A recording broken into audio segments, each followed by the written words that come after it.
there is a way of being that is steady in the storm, equanimous in the division, that walks steady through the turbulence and the movement between this and that, darkness and light. There is a presence that we can know.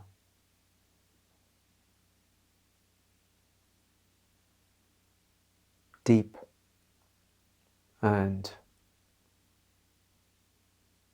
not really caused by anything.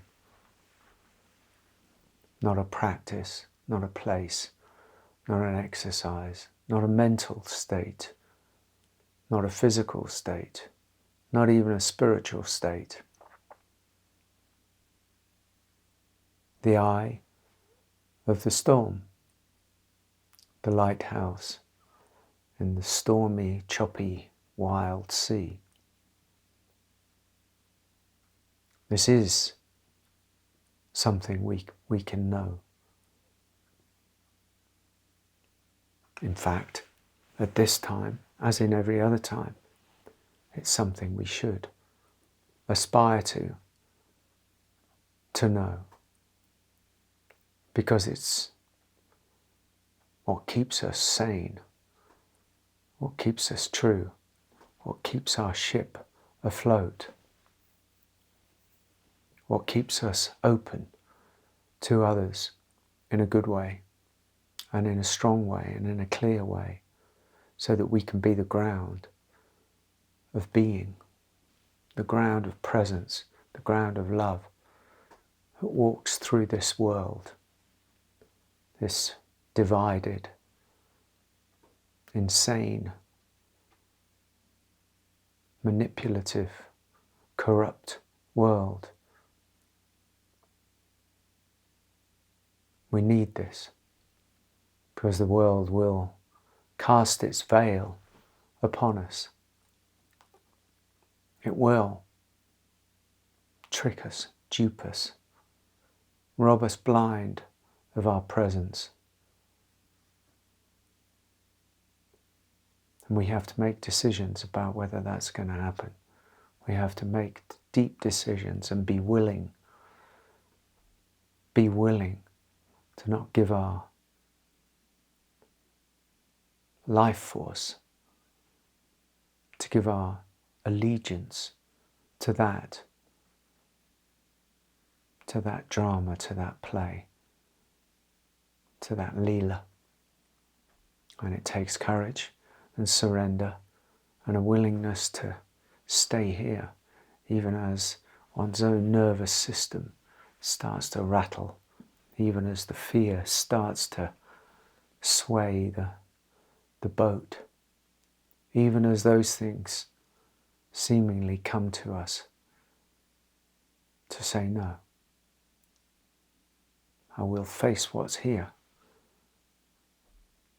There's no denying, because there's clear seeing. You see clearly. There is a way. There is a way. There is a path through this drama. But you really have to give yourself to it. You really, really have to want it with all your heart, with all your soul, with all your mind, with all your being. You have to really, really want it, more than anything else in the world. Because you can't carry a number of different bags. You can only really carry one bag.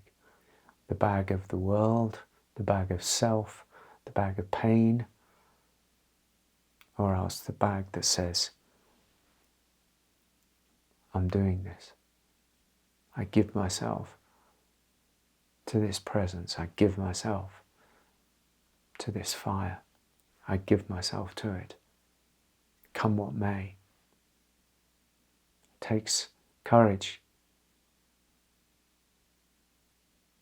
takes guts, it takes willingness. It takes a willingness to surrender. It takes a willingness to surrender all of the strategies, all of the stories. It takes courage to surrender our attachment to the world and who we've been in the world, victim or successful one, or whatever it is that we've done, a willingness to go beyond that and to let that all go and to come back. There can be some heartbreak, some sorrow, some fear. It doesn't matter. It doesn't matter.